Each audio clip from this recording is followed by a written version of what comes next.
Jeste li ikada stavljali šibice u vodu, odnosno rastopili glavu šibice u vodi? U ovom kratkom videu ću vam pokazati kako to funkcionira i zašto biste to trebali napraviti.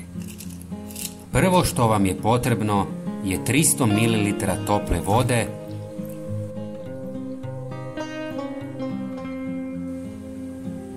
i par komada šibica. Sada stavite šibice u vodu.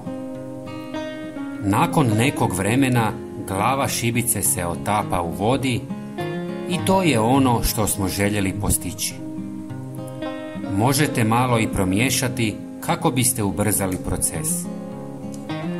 Nakon otprilike 20 minuta većina šibica bi se trebala otopiti, a to možete vidjeti po boji vode koja bi trebala biti plava ili crvena, ovisno o boji šibica. Sigurno se pitate, ali zašto to radimo? U glavi šibice nalazi se sumpor, fosfor i magnezij, a to su važne komponente koje možete iskoristiti. Kada je voda dobila jaku boju, promiješajte šibice još malo i izvadite ih van.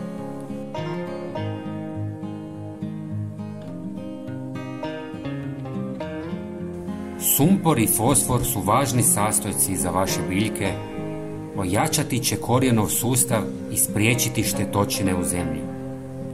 Biljke možete zalijevati svakih par tjedana.